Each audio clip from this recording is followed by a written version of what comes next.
Ichigo awakens Battle Chapter 70, Madness Crushed, with Aizen. So Ichigo plans to take my army for himself. Aizen thought as he watched the progress of his intruders. He can have Wakamundo, but only after I take the throne of the Soul King. A little surprised that he has that Hori though. The scans he was able to get on Ichigo's cloak showed that it was far different from the usual captain's Hori. There was a power in it that seemed to resonate. His hand reached to his chest, and his car began to throb, as it had ever since Ichigo came to Wakamundo. A part of the traitor wanted to put it out of his mind, but he knew that it would never end. Not until he killed Ichigo himself. In a way, he was proud of Ichigo, truly his greatest successful experiment. But he wanted the boy dead. The greatest threat to his ambitions was not the other captains; it was the single hybrid. It looks like our Sion's dead, and most of the Prevan chose to follow our favorite Strawberry. Jin said, watching from the doorway to the mothering room. What to do now? The former 5th Division captain turned to his right and left hands. Tosin following along. Aizen calmly took a sip of his tea. Have the top 3 spotted ready to move out, he answered, looking his 2 longest serving agents. Once Okiura fights, we move out. To nodded and began to go in separate directions. Jin, Aizen called out, gaining the man's attention once again. What are you planning? I recognize that smirk. The fox's smile widened as he opened one of his piercing eyes. Just a quick little trip to remind our dear Ichigo that I know how to hurt him, he said before disappearing with Shunpo. With Uryu and Basbi, as soon as Poro said that he had enough data, the room was filled with his fraction. Many a Ronkar that seemed either incomplete or failed to become humanoid that began to assault to Quincy. Ezekiel just watched as the 2 struggled against his army, knowing that the Quincy were at a disadvantage in the room they currently occupied. He had a device that could disrupt the Quincy ability to manipulate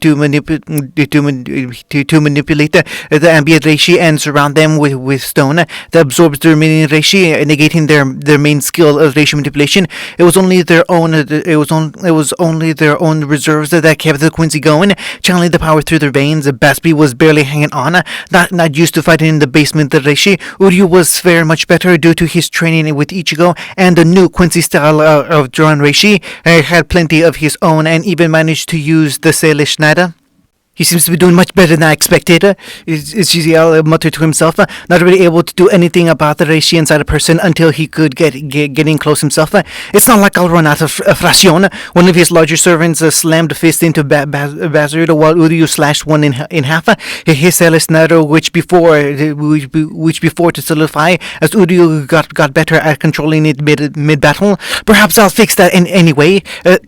Sepa for Nikaras, he calmly said as Uryu saved Baspi from another attack. This is quite an embarrassing oversight for the Quincy, the Senator admitted as the 2 stood back to back. To learn we could become so vulnerable so easily. You think that someone in the Vanderek would suggest being able to fight in a place where one couldn't harness Reishi? Uryu panted out. I'm starting to run out of my own. How many more are out there? Irrelevant for you. They heard Zaropo say before some weird gray tentacles with a set of big red pouches wrapped around the pair. After the thing undulated for a bit, it spat out to Quincy while the Flashion cheered that the battle was over. The 2 looked over to see Zaropo now in a multi-layered skirt with baggy sleeves that had purple extensions, while his torso was a segmented gray garment with 4 of the tentacles that attacked them earlier coming out of his back. One of the red extensions on his old wings began to inflate over his hand before pulsing and revealing a small chibi doll of Uryu before repeating and getting one of Basbi. I prefer to play around with you longer, but I don't want to keep patching up my fraction. Too much work. I'll end this now. The 2 Quincy pushed themselves up and Bazard flinched when he felt something poke his head.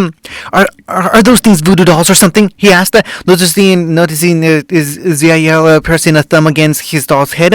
Pretty observant of you. The ninth spot complimented. Indeed, these dolls are now you. Whatever I do to them will happen to you, he said before flicking Basby's head and knocking his own back. But the real fun is inside, he said before opening up Uryu's doll. All these colorful little bits, like shells or marbles, these are your organs and muscles. He held up a few thin needles like needle-like bits. Observe, he snapped them all in rapid succession, causing blood to spurt out of Uryu's ankles and wrists. I'd much rather have you more fully intact, but I'll probably be bored of Quincy soon enough. I'd love to dissect that hybrid, but Lord Eisen made it clear he's to be destroyed. I'll have to entertain myself with studying the beta, he said, making the two Quincy flinch. What do you mean? Basby asked while Uryu seemed to go into shock. Rankar laughed sadistically as he looked at the stoner. Obviously, I mean those two little girls he had stolen from the Squad 15 captain, he said, looking more and more ecstatic. Ichigo Kurosaki's little sisters, not as enticing as their brother, but present so many more options, and two of them, what to do, dissect them, breed more potential hybrids, so many choices to make. I don't even know where to begin. He started laughing madly before noticing something. Reishi was gathering the walls around them before breaking apart into energy, which began flowing to Ryu. You, he growled, glowing with power, will not. He stood on his feet as Ropo's frustration is disintegrating in much the same manner before the power went to the Quincy. Touch my family! He roared, burning wings of light exploding from his back. With Ichigo, Uryu, Ichigo thought as he was keeping track of all his allies. I know I shouldn't worry, but I've never felt this power coming from you before. Be safe. I don't want to even think that you're in trouble. He continued running before sensing a familiar presence down the hall. The hybrid slowed to a stop as the person on the opposite side slowly revealed himself. Grimjaw Jabberjack. I remember being told that only rank 5 and on were allowed to fight me, Ichigo said to the blue-haired Rankar, who started bearing a savage grin. Judging from that smirk, there was a little rearranging in the ranks of the Spada, correct? Had to beat the crap out of the previous 5th to get his title. Grimjaw responded, showing no hostilities to the hybrid that once crushed him. Didn't help much against that old man of yours. He still slapped me around him, but I wanted to save something special for our match, the Spada said, releasing his rates as he prepared to fight. Had to come to terms with some things about myself, let go of old desires, all for this chance to fight you again. Ichigo stood unaffected by the pressure as Grimjaw went on. I'm ready to give this my all, 100% of my power to destroying you. Ichigo took a moment to crack his neck and knuckles before sensing something around Rukia. Grimjaw, Ichigo started as he turned his head to where Rukia currently was. Let's take this outside and try to keep up, he said before disappearing in a burst of speed, confusing the pattern before he noticed what Ichigo felt. That damn Soul Reaper, he cursed before following with Rukia. It wasn't too long after she cut down the imposter Rankar that tried to shake her resolve, promising herself to visit the grave after all was said and done with Aizen. When she found herself lost in the city within the fortress, her only other tales were the familiar Reiatsu of her allies, but no traces of the twins. Seeing as everyone started to emerge into the desert city, she figured now would be a good chance to regroup. Ichigo could handle himself. Her husband was too competitive to let himself die, and probably get back up and more annoyed than anything else. She took one more step before she felt a familiar presence almost over top of her, like a viper ready to bury its fangs into her neck. Tsuki no Mai, and she called out, quickly readying the second dance of her Shikai, but it was not effective as a pair of hands almost ripped the blade out of her hands from behind her. My Kuchiki, it has been a while. She froze, forced enough to turn and see Jenny Ichimaru with her blade in his hands. And look at you, a lieutenant now. You must feel so proud of yourself. She took her snow white blade over the side and flashed right in front of her. Rukia made a lot of progress in her training, but Jin always made her feel weak and helpless. Before he was a soldier of the Gotai, now he was the enemy and had no reason to kill her. She tried to back away, but he took hold of her. Shikakusho and held his blade to her. Now, our data is limited ever since we defected, but there were some rumors that you and our favorite hybrid got married. Do you mind confirming that? He asked, dragging the edge of his sanpakto along the skin of her chest, shallow enough to sting and draw some blood, not enough to scar just yet. Either way, I wonder how Ichigo would react if you die, he said so casually they may as well could just be making small talk.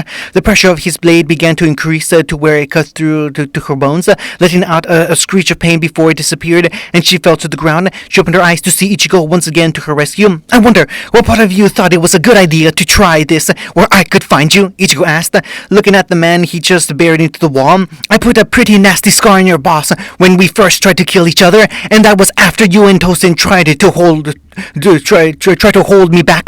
Did you think I was just sitting on my ass this whole time? Jin slowly pulled himself back to his feet and rubbed his jaw. Well, I just want to serve you a little reminder, Jin said, still holding his blade in his hand. A similar lesson you gave my captain, that you can still be hurt, he said before his blade shot towards Rukia. She was paralyzed watching the steel coming for her before it was stopped by Ichigo's crushing grip. I became aware of that when he had my sisters kidnapped. Ichigo growled, glowing with power. Now leave until I say that when I find him, I'm going to kill him. And Jin pulled his blade back and looked deep into Ichigo's eyes, and he was wondering he might be too soft. He thought to himself before brushing off the dust. I'll be sure to do that. Ciao, Bella. He said before disappearing with Junpo. Did he just try to vocalize a period? Ichigo thought before turning back to Rukia, who was finally able to catch her breath. You alright, Rukia? He asked, kneeling down to the petite Shinigami. I'll be fine, and just some scratches on my chest, she said, pulling her Shihakusho apart to examine her injury.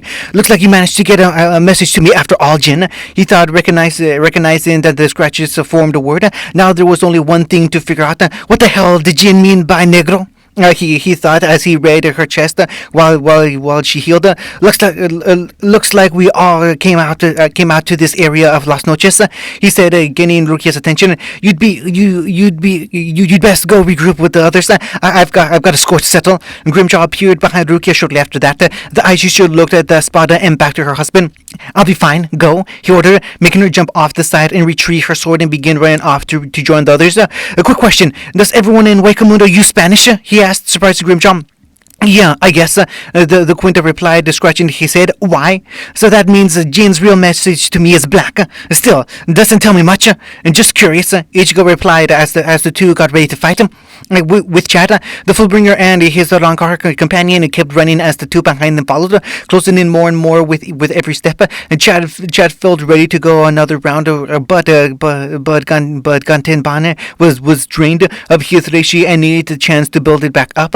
He wanted a bit more time for the two of them, but whoever was behind them threw something at Sado. Sensing the attack, he dodged the large and oddly shaped crescent blade weapon, and it dug itself into the sand. Just as it was being pulled back, Chad grabbed onto the shaft of the weapon and turned to face his opponent. The Rancor chasing them was tall and lanky, with long black hair, with an eye patch covering his left eye, wearing a massive spoon hood with his jacket exposed in his chest. With him was someone less bizarrely dressed, with an eye patch over his right eye and a Toriska mask on his chest, on his cheek. They had dirty blonde hair. Noritora Gilga, Kantenbein said, turning to face their opponent. Currently a Spada number 7. And you're a traitor, the Spotter returned, getting into a tug-of-war match with Chad. Being too weak to stay staying in the Spada is one thing, but betraying Lord Aizen is another. He growled, pulling himself and Sado closer together. Tessera, kill him, he ordered, making his Flashion unsheath his blade and flash in front of the Prevrion. Nope, they heard someone call out as a ball of fire slammed into the Rancor, sending him into the chain of Noritora's weapon. The collision created a small amount of slack that Chad used to slam the axe-like weapon into the Spada and send him flying back. The Fullbringer spared a glance to the side to see Tatsuki showing up. Chad, we're regrouping. Rukia showed up and told us to find Uryu. You two aren't going anywhere. The herd Noritoto growling as he rose back to his feet. The only place you're going is the grave, he roared out, releasing his Reiatsu. With Uryu, what the hell is this? Zera Raporo asked, as his anti-Quincy room disintegrated around him, his restaurant breaking apart into Reishi, all of which gathered to the winged Quincy glaring at him. That's enough out of you, he yelled, pulling out some more of the Uryu puppet's organs and crushing them. Blood spurted from the Quincy's mouth and he staggered, but he still stood strong and never stopped glaring at the scientist. I don't believe it.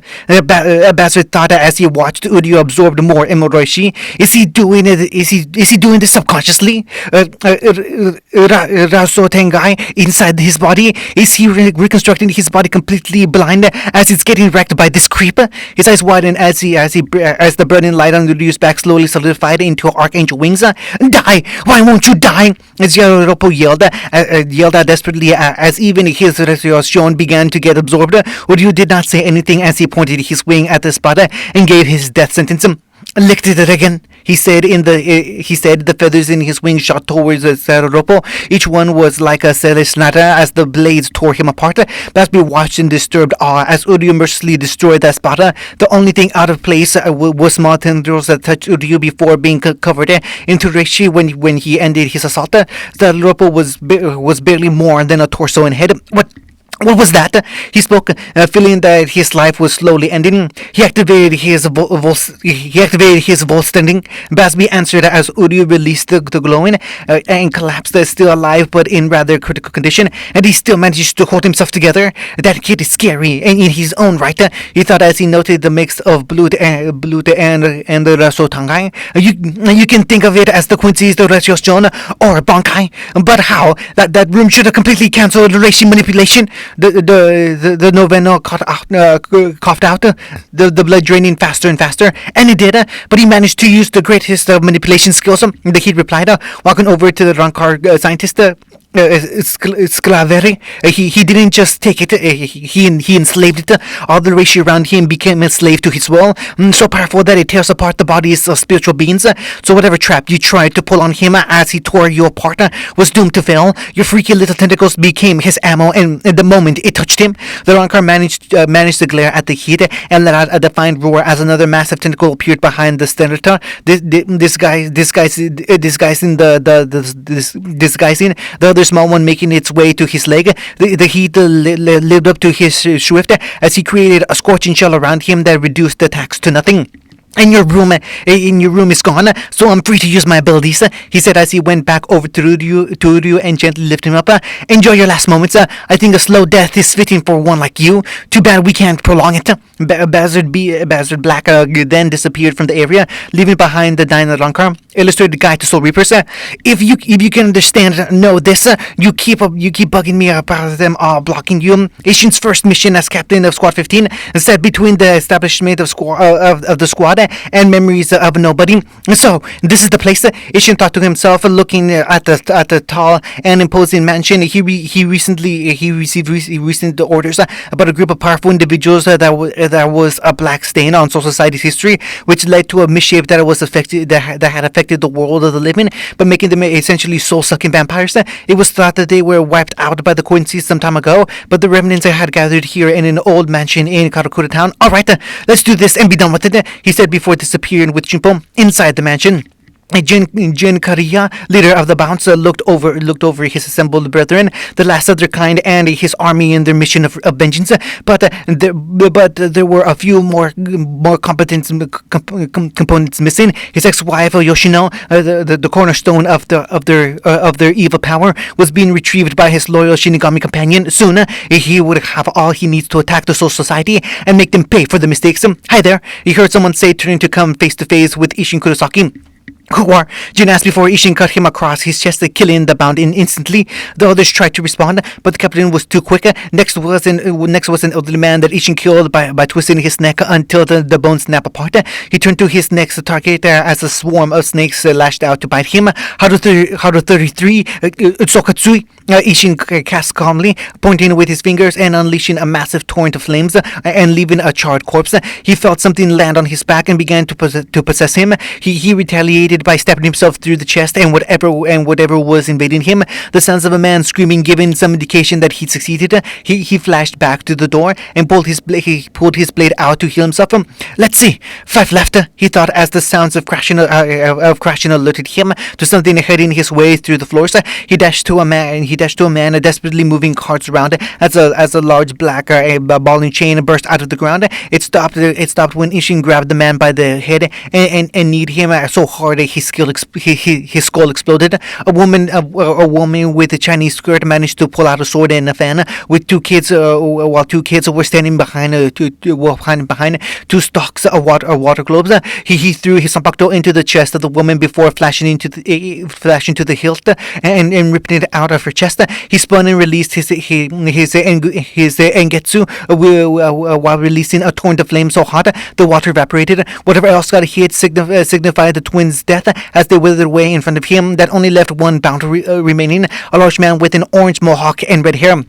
"Are you hesitating?" he asked as Ishin studied the man. "Wondering why you're not trying to fight now?" the captain replied. "I know when I'm outmatched, and when my fate is looking me in the face," the bound answered, holding up the metal ball that was his power, but doing nothing with it. "I thank you for at least making it quick with some of them." "Are you truly the final bound?" Ishin asked, wanting to be sure in this mission. "Should be one other left, a woman by the name of Yoshino," he answered just as the Soul Reaper came in with the beautiful woman. "What the Shinigami asked, seeing Nata of empty clothes and blood stains of his dead comrades. His eyes fell to Ishin and his captain's Hiyori with rage in his eyes. "You bastard!" he tried before Ishin disappeared from his sight and felt his strength leave him. Blood pouring from his chest from two lethal stab wounds. The woman, Yoshino, gave in shock at the speed and ruthlessness Ishin used and understood just as much. This was the end. For what it's worth, I'm sorry to do this," Ishin said, earning an understanding nod from Koga. Neither bound had time to say anything before Ishin cut through their skulls, destroying their brains. End of chapter 70.